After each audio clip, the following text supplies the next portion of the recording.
Good morning મિત્રો.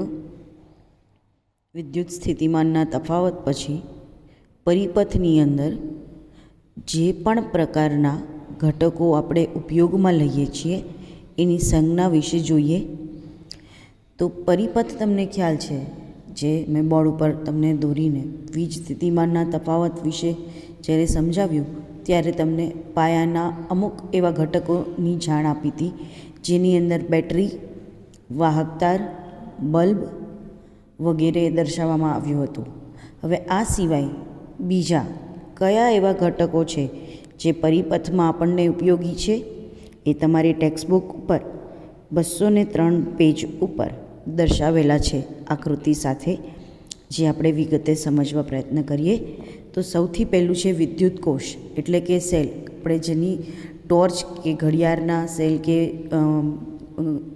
Hand વોચના cell તરીકે આપણે જેનો ઉપયોગ કરીએ છીએ એ સિંગલ સેલ, અથવા તો આપણે એને બીજી ભાષામાં જેને પાવર કહીએ છીએ, દેશી ભાષામાં પાવર, બરાબર ને.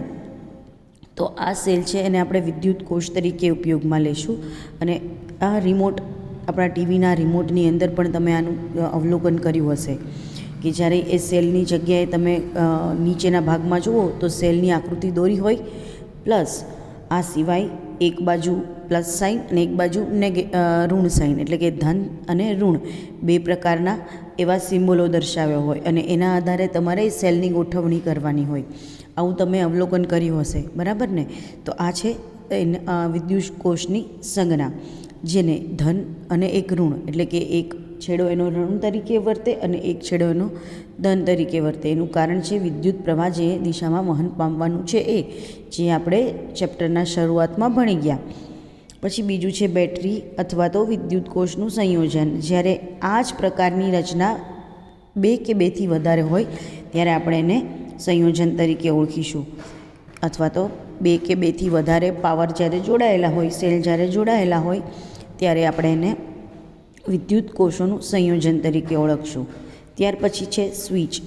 સ્વિચ એટલે જે આપણે લાઇટ, પંખા વગેરે ઘરની અંદર જે સાધનોનો ઉપયોગ કરીએ છીએ, જેમાં વિદ્યુત પ્રવાહ પસાર કરવા માટે અને વિદ્યુત પ્રવાહ પસાર થતો અટકાવવા માટે જેનો આપણે ઉપયોગ કરીએ છીએ, બરાબર. તો જ્યારે સ્વિચ ખુલ્લી હોય ત્યાર વખતની પરિસ્થિતિ તમને કાઉન્સ કરી અને છેડા, આ જે છેડા દર્શાવે છે એ વાહકતાર દર્શાવે છે. તો આ વાહકતાર સાથે જ્યારે સ્વિચ ખુલ્લી હોય છે ત્યારે વિદ્યુત પ્રવાહ પસાર થતો હોતો નથી. આ સિવાય જ્યારે સ્વિચ બંધ હોય છે ત્યારે વિદ્યુત પ્રવાહ પસાર થતો હોય છે. સ્વિચ બંધ હોય ત્યારે કેવી રીતે? તો કે બે છેડા છે, બે જુદા જુદા, એ એકબીજા સાથે જોડાયેલા હોય તો વાહકતારમાંથી વિદ્યુત પ્રવાહ આગળ વધી શકે. જો એ છેડા ત્યાંથી જોડાયેલા નથી તો એનો મતલબ એમ છે કે વિદ્યુત પ્રવાહ આગળ વધી શકતો નથી. ત્યાર પછી પાંચમું છે તારનું જોડાણ. જ્યારે પરિપથની અંદર આવી રચના તમને જોવા મળે, જ્યાં આગળ કાળું ટપકું અને 3 દિશામાં કે 4 દિશામાં કે એનાથી વધારે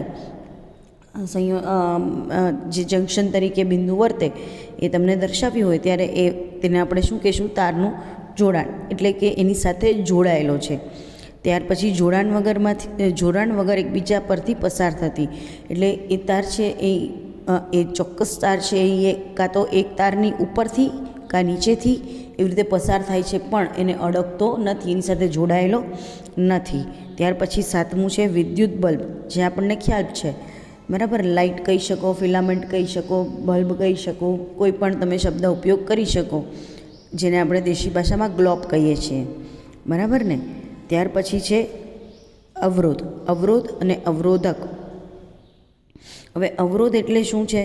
વિદ્યુત પ્રવાહના માર્ગમાં આવતી એક અડચણ, જેને ઝિગઝેગ, ઉપર નીચે એવી આકૃતિ દ્વારા દર્શાવવામાં આવે છે વાહકતાર સાથે, બરાબર. અને આમાં જ જો ફેરફાર થતો હોય તો તેને એરા વડે દર્શાવવામાં આવે છે. ક્યારેક અવરોધ વધારે, ક્યારેક અવરોધ ઓછો, એટલે ટૂંકમાં ચલિત હોય. ચલિત એટલે બદલતો. તો ત્યારે આ એરા અથવા તો આ એરોનો ઉપયોગ કરવામાં આવે છે.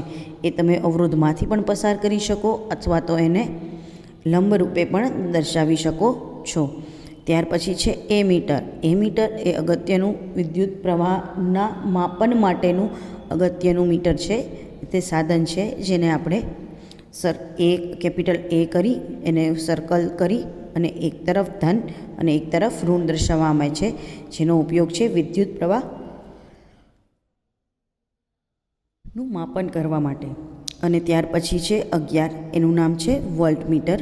વોલ્ટમીટરને પણ કેપિટલ V કરી સર્કલ કરી અને એક બાજુ ધન અને એક બાજુ ઋણ એ કરવામાં આવે છે. વિદ્યુત પ્રવાહને વોલ્ટેજ માપવા માટેનો ઉપયોગ એનો છે. કેવી રીતે? તો કે વાહક તારની અંદર જ્યારે બે બિંદુઓ વચ્ચેનો વીજ સ્થિતિમાનનો તફાવત માપવો હોય, ફરી વખત જ્યારે વાહક તારની અંદર બે બિંદુ વચ્ચેનો વીજ સ્થિતિમાનનો તફાવત માપવો હોય અથવા તો જોઈતો હોય કે આ પરિપથની અંદર કેટલો હશે, તો સરેરાશ એ તમને પરિપથની અંદર વોલ્ટેજ માપીને તમને જણાવશે કે આ પરિપથની અંદર વોલ્ટેજ અથવા તો વીજ સ્થિતિમાનનો તફાવત કેટલો છે. બરાબર છે. તો આ જે 11 ઘટક સંજ્ઞાઓ છે એ તમારે યાદ રાખવાની છે. તમારે એક વખત એને જોવું અને એનો ઉપયોગ તમને યાદ રહે એના માટે સંજ્ઞાઓની બાજુમાં નાના અક્ષરે લખી લેવું, જેથી કરીને તમે ક્યારે પણ પરિપથની અંદર જુઓ તો તમને યાદ રહે કે કઈ સંજ્ઞા છે એ કોના માટે ઉપયોગમાં લેવામાં આવે છે અને એનો ઉપયોગ શું છે. બરાબર.